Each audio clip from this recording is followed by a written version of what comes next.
Hello everyone, welcome back to my channel.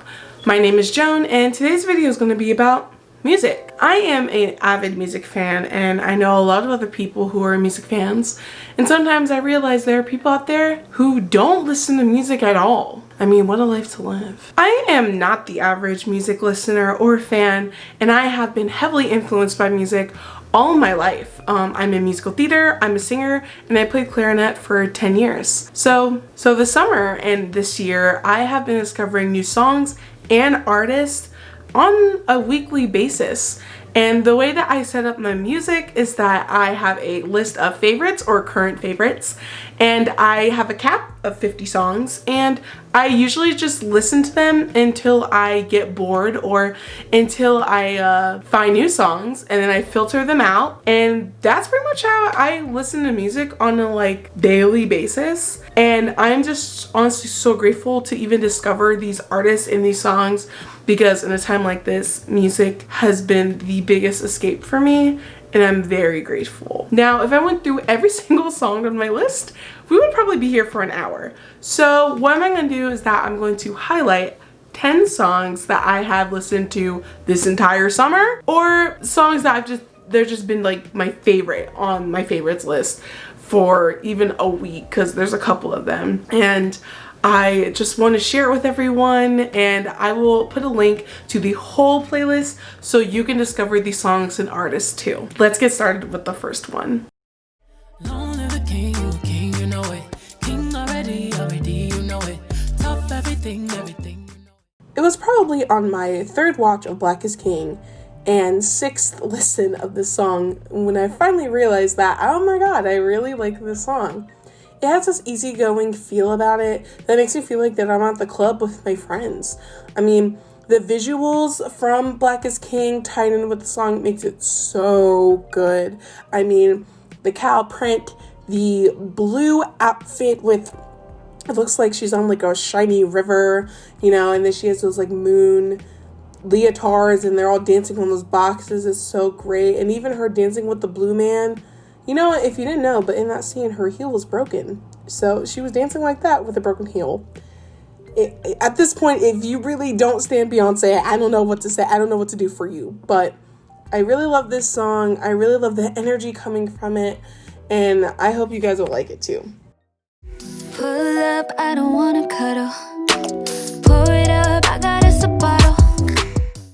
So I discovered this song in my chill mix from Apple Music, and before any of you guys come in the comments about Spotify being better, I beg to differ. Apple Music has fit more of my music needs and my tastes, so I'm very grateful for that. But this song has a lo-fi R&B pop thing going about it, and it has this like electronic piano, which I think is really cool. And Lolo, she's just like this like e-girl, alternative girl, just like with baggy clothes, and I really like her aesthetic, and she's just so cute. She's French and Algerian, and I love her whole look through the song and the video. But this was honestly a surprising song to find, and I'm so glad that I found it because it's just so cool. I love it, and it just makes me want to ride a bike. It just makes me want to ride a bike so bad. I don't understand why, but it makes me want to ride a bike. Brittany, I'm a killer queen, you leather me in kerosene. I think I need a quarantine, cause I'm a walking Halloween. I read it in the prophecy, I need it and his demeanor. Let it do it evergreen and I'm a boogie. Now, this song I actually discovered from another one of my listening to video made by Alpha Media, aka Harrison. And if you like music, you should go check that channel out. He's really great. And this is how I found this song, which is really cool because I don't really see, you don't see a lot of Asian rappers on top of Asian female rappers. So I thought Audrey's flow was really cool. It's very monotone, but I like the speed of it. I like the vibe with the beat. It just makes me want to go hard. It makes me just be just jump up and down. It's a really good hype song. Jack Harlow's verse is not that bad. I haven't heard much of his other stuff. I think he's okay, but I think this song is a really good hype song. And if you're, if you like emo rap or you like SoundCloud rap, I think it's not really far. This song isn't really far from that. So if you like that, I think you'll enjoy this one too.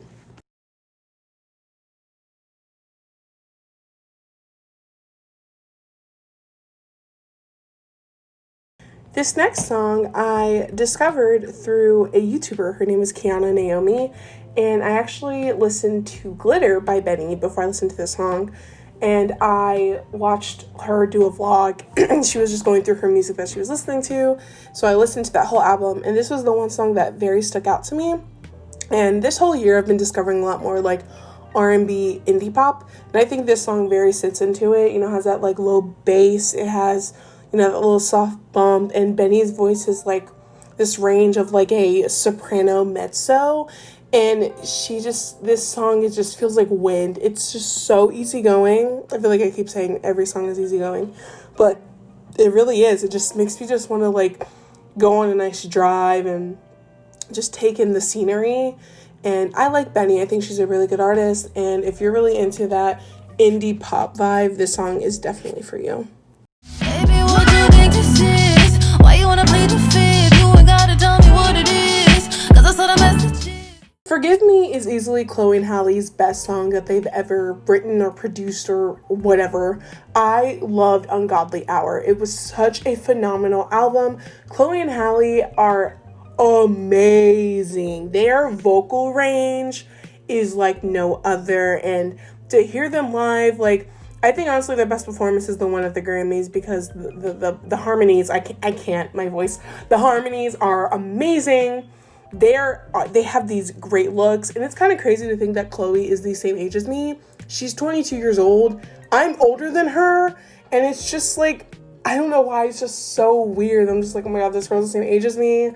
Like, she probably grew up, you know, liking some of the stuff that I liked, and it's just nice to see their influences influence their own music. And Forgive Me is this R&B pop track with dark overtones, and I love it. The bass in this song, and it's so great. And of course, their vocals are like no other, and even when they do their like 5 million different performances of this song, they usually go for a stripped down version with heavy guitar and their own beats, and I love it. It's amazing. Chloe and Halle are literally underrated, and I hope everyone listens to Ungodly Hour. I hope they get even bigger, because they deserve it so much.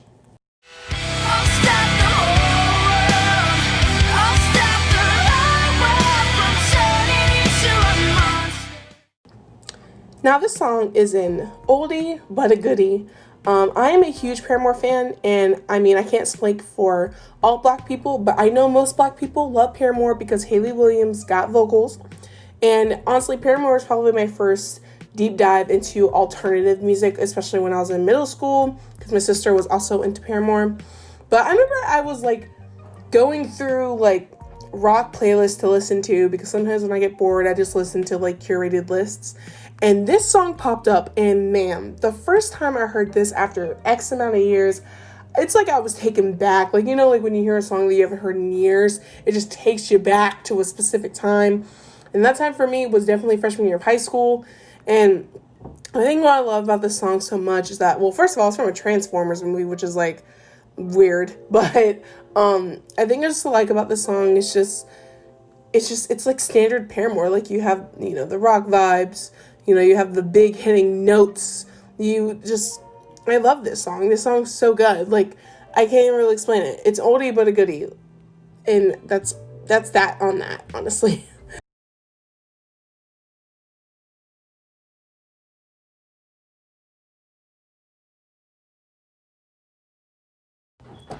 So this song is the only K-pop song on this top 10 list that I'm talking to, and even in my whole collective list of current favorites, K-pop is like nowhere to be seen. And at one point, my favorite list only consisted of K-pop, and NCT 127 and NCT just as a whole, they're a really good consistent K-pop group, and I do like their stuff. And this song was recommended to me in my new music mix from Apple Music, and I like this one. I like this song a lot more than their title track Punch for this album, and I'm pretty sure Nonstop was a B-side track. And I think what Nonstop is for this, like for me, is that it just feels like a standard K-pop song, but like with bigger and better quality and production value.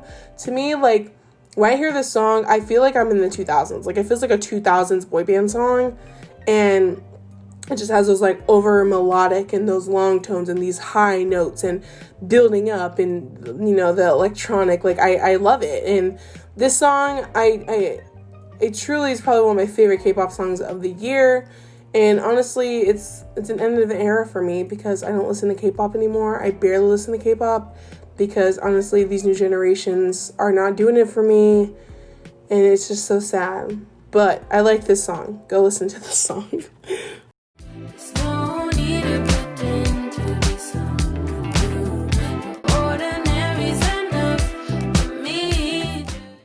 This song by Umi is probably my favorite song of the whole entire summer. And I only discovered it like 3 weeks ago. But Umi has probably been my standout artist of the whole summer. I literally discovered her and listened to like 3 of her albums, her top songs, and I love this girl. This girl is half black and half Japanese, and her voice is smooth as silk, and R&B is just her genre. Like, her lyrics just flow within her voice. And Ordinary is the definition of a dance pop song. This is a indie dance pop song that is so infectious. I can't even explain it. It's like I listen to it and just makes me want to go on a drive. It makes me want to skip down my backyard. It makes me just want to have fun and dance around my room. And it's kind of gives me like an old like 2000s, early 2010s like dance pop vibe. And it's so cute. The video is hella cute. And I love this song. Like, this song is infectious. It just literally is a smile in a song. And I go stream this song. If you're genuinely looking for a feel-good song, this is it for you.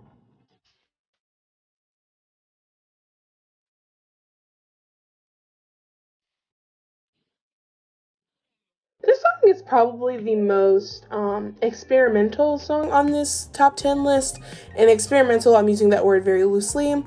But Rosalia and Travis Scott, I feel like, is a very, very interesting combo. But this song has a great replayability about it because it's just so, like, disjointed and so, like, I can't even explain it. It's very different. It's very different. And Rosalia is, if you don't know who Rosalia is, she's a very popular Spanish artist coming up in the last, I'd say, year or two. And I love Rosalia. I love her style. I love her visuals. She is so cool. And if you're really into international music, I would give Rosalia a big listen. And of course, Travis Scott, he's into his own stuff, and I like him personally. And I will say this forever: Astroworld is probably the most experimental hip hop album I've ever heard up until this point. You cannot change my mind on that.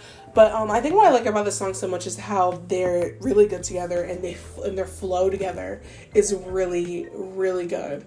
And tied in with the music video, this song is a very like choreography type of song. Like, the kids in the video, I think, just really build up the whole hard-hitting aspects of it. And I'm surprised I haven't seen more choreography videos, because this song is meant for that.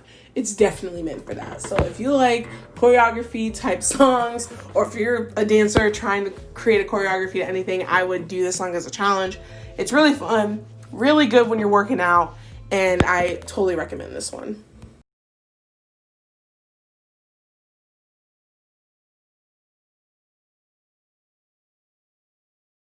So the last song on this top 10 list is by Sabrina Carpenter, and I can fully say that she is very underrated. Like, up until this point, I have not seen Girl Meets World. I have not seen any other thing that she's been in, and I discovered her music through Related Artist on Apple Music, and I was genuinely surprised. I listened to Singular Act 1 and 2 and thoroughly enjoyed it.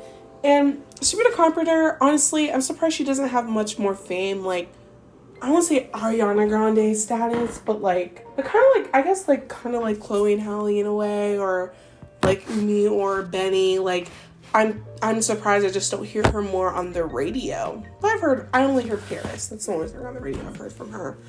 But, you know, this track is a standard pop R&B track, you know, with your feature by Amir. And I think what I like about it's very hard-hitting, very sensual. And you don't really see that from, like, most ex-Disney stars. But Sabrina has kind of tapped into that, and I can appreciate that. And honestly, there's not really much else to say about the song. It's honestly very simple, and I don't want to say generic, but it's a very simple pop R&B song, but I like it. It really hits for me, and if you're into that, then this song is definitely for you. I hope you guys had a fun time listening to this video, and I hope you guys found a new artist or song to jam out to for the rest of your year. If you like the content of this video, do not forget to give a thumbs up. If you also like the content, don't forget to hit that subscribe button so you can be a part of the grape gang, because we like grapes in this house, and I'll really appreciate it. Thank you so much for watching, and I'll see you guys in the next one.